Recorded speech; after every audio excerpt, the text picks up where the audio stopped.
Hürmetli vatandaş, leksiyenimiz tamam oldu.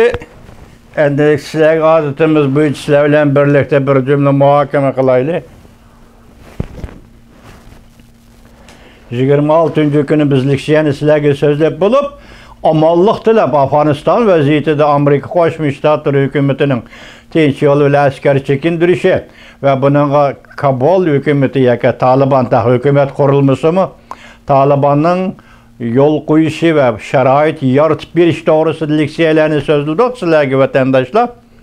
Kiriple kayıtıp kirip yoksulluğu partlaş yüz belgelikini haber taptık.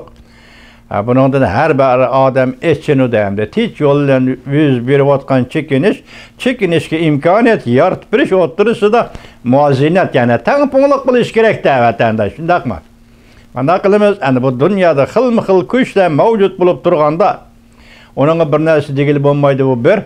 İkincisi yani Amerika Koşmuş Ştatları 20 yıl uruş kıldı. Bu uruş meydanıda çekinvatkan vakti bundak. İşte yüz bir işinin tesadüpleki yüz kılışkın buludu vatandaş. Yani bu şundak ahval aslında bizden ikinci yıl vaziyetimiz mesela Amerika Koşmuş Ştatları'yla Cungu'nun vaziyeti oturusunu biz toxtumay sözlep kelivatımız hem vaziyet toxtumay özgürüp duruvatıdı. Bugün bir kızık şu oldu ki partlaş yüz bede her kaysı devletler bunun özünü ifade bildirdi. Avrupa İttifakı, Avrupa tarafındaki devletler bunu ayıpladı, katlık ayıpladı. Cungu hükümeti bayanat ilan kılıp gayri fikir bayan kıldı. Mesela bunun kayında kim badegen gepni eğizga almadı. Mesela üzüm muşu vakaya dahil yaki muşu vakanı peyda kıldık degen İslam devleti. Khurasan teşkilatı doğrusu da mı bir eğiz ayıplaş gibi kılmadı. Ya ki bu işga Taliban mesul ya Taliban bu tenşikni yaratış gerekti deydiğen gepni müzekemmedi. Karaganda Cungu Partiyası ve onun hükümeti sen yoğunap ketkendek duramdı neme vatandaşım.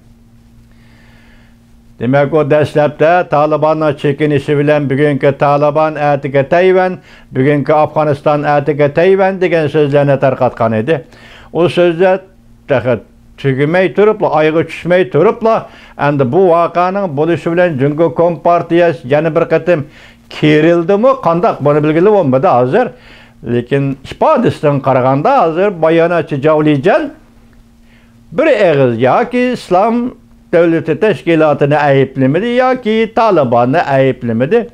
Hatta İslam teşkilatının bir tarmak teşkilatı Khurasan teşkilatı müşini biz kıldık deptusu mu?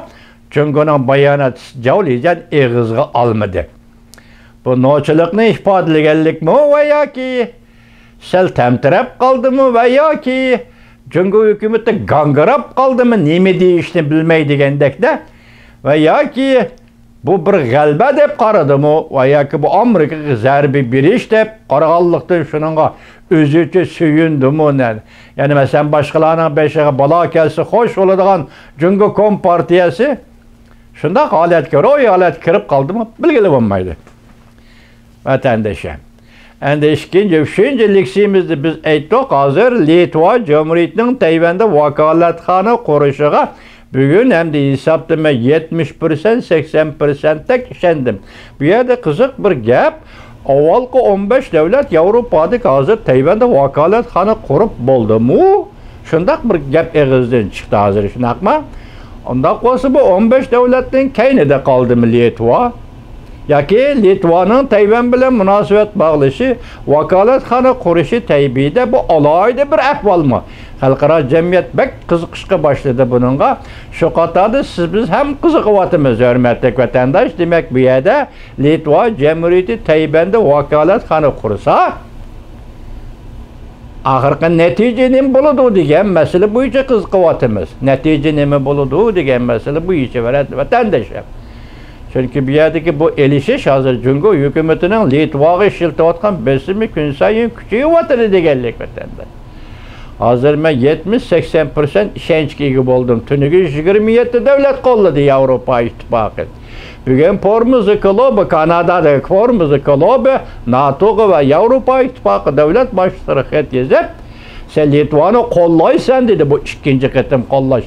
Buningdan burun Amerika Qo'shma Shtatlarining davlat ishlar kotibi Antony Blinken Litvani Tayvan bilan munosabat o'rnatishini yoki mushu shaklda vakolatxona qurish shaklida munosabat o'rnatishni qo'llaydiganligini bildirdi. 3 qo'llash. Davlat ishlar kotibi Antony Blinken Yevropa ittifoqiga a'zo davlatlar 27 davlat, bundan keyin bugun Pormuzi klubi 3 qo'llash. Bundan qaraganda Litva cho'qim bir natija yaratdi. Shuni deyla, hozir ishlarning hammasi 10-oyning oxiriga, ya'ni kelarki yarim yillik bir vaqtga qoldirilayotgandek vatandosh ko'ryapsizmi mana? Litva jamiyati kech kuzda Taybida vakolatxona qurdi. 10-oyning 9-kunidan 10-kunigacha bu e'lon qilinib bo'ldi. Amerika Qo'shma Shtatlari Washingtonda dunyoviy demokratik davlatlarning demokratik yig'ini chaqirildi. Buning hozir Tayvanning prezidenti Sayyin qabul taklif qilinamdi yo'q degan masala allaqachon Jungo tarafdan munozaraga tushdi. Yoki Jungo shuningda andisha qilishga boshladi vatandoshlar. Endi hozir ko'ryapsiz, yuqumli virus masalasi biz esib qo'ydi. Masala delo sifatida esilib qoldi. Yoki shaparang demidi, yoki ishxondan chiqib ketdi demidi. Oqsaroyga yo'llangan dokolatda. Bugun endi Marco Rubio senator nima dedi? Oshkorlandi. Amerika xalqi buni bilishi kerak dedi. Bu katta gap. Uning ustiga nopozliq senator Jim Reich biz davomliq tekshirib natija yaratib Jungo Kompartiyasini bu nuqtada ayblaymiz va embargo qilamiz. Buningda qaraganda yuqumli virus masalasi taxo oyoqlashgan masala emas deb qayd qiling. Vatandoshim, buning natijasini 10-oyning oxiriga qo'yib qo'ying. Andan keyin Meng Wanzhou delosi 10-oyning 21-kuni dastlabda Xitoy to'rbetray qaytidi, vatanga qaytidi, Jungo qaytidi degan edi. Hozir kelayotgan xabarga qarasa, qaytidi deganlarni umidsiz holatda. Masalan, Jungoning Kanada turishliq bosh elchixonasi og'zaki tasalli berib demiş telefon orqali Meng Wanzhouga u delomi shu yerda turibdi. Hatto o'tganda biz degan edik, uzak yoki Android set berish masalasida Huawei'ga buni tanqidga uchirdi vatandoshim. Hozir bu siyosatning tanqidga uchirdi.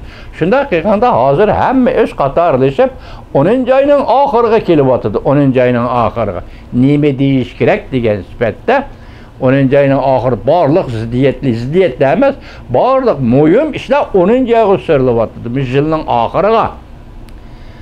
Shundaq paytda bu siyosatni, masalan, Afg'onistonda chekinish siyosatini bir xotirjamlik, bir tinchlikqa ega qilib, mush 10-oyning oxiridagi kech kuzdagi Jungo Amerika munosabatidagi ba'zi o'zgarishlar qaratib tug'anda, qarab turing, 26-kuni bekaga portlash yuz berdi. Endi yana bir xabarda saqlab oldim, xabarini taqo'g'ichi bo'lmadim, nima deyildi? Hozir Amerika Jungo munosabati o'ttirisida bir yo'ldan boshqa barliq yo'llar etildi dedi. Qaysi yo'l? Tijorat yo'li, savdo yo'li, bu yo'l o'choq dedi. Savdo bo'lib turdi, tijorat bo'lib turdi, boshqa yo'llarning hammasi etildi dedi. Biz shu vaqtda gumon qilib shundaq degan edik. Masalan, 7-oyning 25-26 Amerika Qo'shma Shtatlarining ma'mur davlat ishlar kotibi Wendi Sherman Tianjinni ziyorat qildi. Deyiladigan gap deyilib bo'ldi. Bu ziyorat 3-oyning 18-kunidagi Alyaska ziyaratining, Alyaska suhbatining davomi dedik. Deyiladiganlar deyilib bo'ldi. Balki Wendi Sherman xonimning Tianjinni ziyorat qilishi bilan bu eng oxirgi ziyorat. Jungo bilan eng oxirgi suhbat bo'lishi mumkin demakchi edik, shu vaqt demagan edik. Hozir qaraganda shundaq turdi vatandoshim. Ahvol shundaroq turdi. Sababi bu yilning oxirigacha prezident Joe Biden bilan rais Xi Jinpingning ko'rishidiganligi, suhbat qurdiganligi to'g'risida hech qanday uchur yo'q, xabar yo'q. Moshining o'zi alohida signal. Jungo uchun, Amerika Jungo munosabati uchun alohida signal vatandosh.